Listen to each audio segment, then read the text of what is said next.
મહેસાણાના ગરબા પ્રેમીઓ માટે આ વખતની નવરાત્રી અત્યંત ખાસ બની રહેવાની છે. 11 ગ્રીન્સ રિસોર્ટ ખાતે યોજાયેલા તત્સત ગરબાના પ્રી લોન્ચ ઇવેન્ટ આરંભ માં મહેસાણાના ઇતિહાસનો સૌથી મોટો અને સુરક્ષિત ગરબા મહોત્સવ યોજવાની સત્તાવાર ઘોષણા કરવામાં આવી છે. હવે ઉત્તર ગુજરાત અને મહેસાણાના ખેલૈયાઓએ ટ્રેડિશનલ રાસ ગરબા, ભવ્ય ડેકોરેશન કે હાઈટેક સાઉન્ડ સિસ્ટમનો અનુભવ મેળવવા અમદાવાદ કે અન્ય મેટ્રો સિટી તરફ જવું નહીં પડે.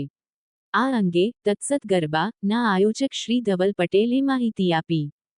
તત્સત ગરબાના આયોજક શ્રી ધવલ પટેલે મહેસાણાના ગરબા કલ્ચર પર ભાર મૂકતા જણાવ્યું હતું કે મહેસાણા હંમેશાથી સંસ્કૃતિ અને ઉત્સવપ્રિય લોકોનું શહેર રહ્યું છે. ગુજરાતમાં ઇન્ફ્રાસ્ટ્રક્ચર અને કનેક્ટિવિટીના વિકાસ સાથે હવે આપણી પાસે પોતાના જ શહેરમાં mega scale garba event hold કરવાની ક્ષમતા છે. મહેસાણાના ખેલૈયાઓને હવે તેમના જ ઘર પાસે એક વર્લ્ડ ક્લાસ અને મેમોરેબલ ગરબા અનુભવ મળશે.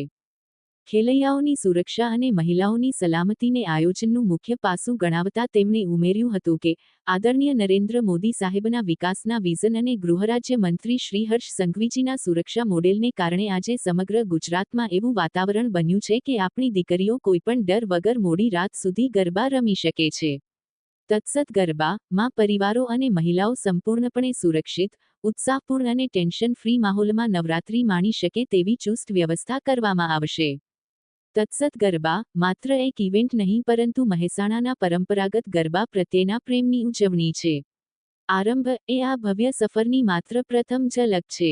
આગામી દિવસોમાં આયોજકો દ્વારા ટ્રેડિશનલ લાઇવ ઓર્કેસ્ટ્રા, સેલિબ્રિટી ગેસ્ટ્સ, વિશાળ ગ્રાઉન્ડ કેપેસિટી અને ગરબા માટેના સ્પેશિયલ આકર્ષણો અંગેની વિગતો જાહેર કરવામાં આવશે. આરંભમાં અમે અમારું જે આરંભ કેમ્પેન છે, જે આજે ઇવેન્ટ નાનું કરેલું છે, એક તત્સતનો જ એક ભાગ છે. એ તત્સતનું આજે તત્સત નવરાત્રીનું આજે આજથી શરૂઆત કરીએ છીએ. તત્સતમાં હું તમને થોડુંક ડિટેલિંગ્સમાં જણાવું તો તત્સત નવરાત્રી અમે નામ એટલે આપ્યું છે કે તત્સતનો મિનિંગ એ થાય છે કે જે છે એ સત્ય છે. સત્ય શું છે કે જૂના જમાનામાં જે સાદાઈથી ઢોલ પીપળી સાથે જે ગરબા રમાતા હતા એ જ ઢોલ પીપળી ગરબા હવે ફરીથી આપણે પ્રેઝન્ટ કરીએ છીએ મહેસાણામાં.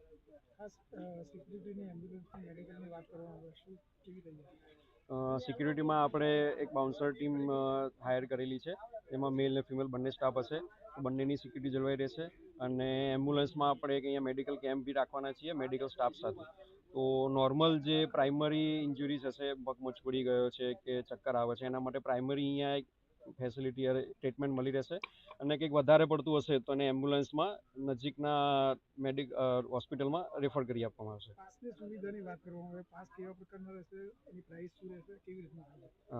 પાસમાં કેટેગરી આપણે વીઆઈપી કેટેગરી એવું કોઈ પાડેલી નથી, જનરલ પાસ જ રહેશે.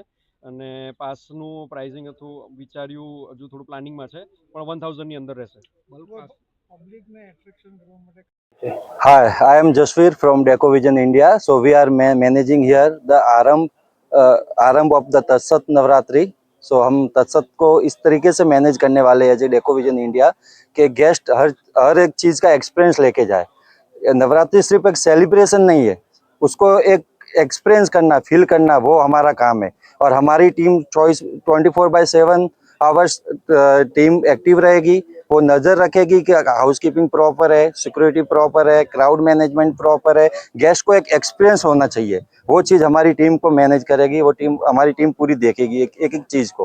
और ये हम तत्सत को एक ऐसा इनिशिएट देंगे हम के अहमदाबाद में जितनी भी बड़ी नवरात्रि हो रही है, लोग ऐसा कहेंगे कि भाई तत्सत में जो मैनेजमेंट हुआ था वो अहमदाबाद में कहीं नहीं हुआ है. वो अहमदाबाद का पूरे गुजरात में नहीं हुआ. वो हम डेकोविजन इंडिया का काम है. हमने एज ए डेकोविजन इंडिया हम मैनेजमेंट फील्ड में 12 से 15 साल हो गए हमको. हम वेडिंग मैनेजमेंट करते हैं, बड़ी बड़ी नवरात्रि मैनेज हम ऑलरेडी कर चुके हैं. और इस बार महसाणा में आए हैं आरंभ की तरफ से हम तत्सत को बड़े लेवल पे प्लान करने के लिए. हमारा मेन फोकस रहेगा कि क्राउड को कहीं पे भी ऐसा एक्सपीरियंस नहीं होना चाहिए कि भाई हम वहाँ पे आरंभ में गए, तत्सत में गए और हमको वहाँ पे कुछ अच्छा एक्सपीरियंस नहीं हुआ. तो हर एक छोटी चीज़ को हम डिटेल में एक्सपीरियंस गेस्ट को फील करवाने के लिए हम डेकोविजन इंडिया का पूरा फोकस रहेगा हमारा.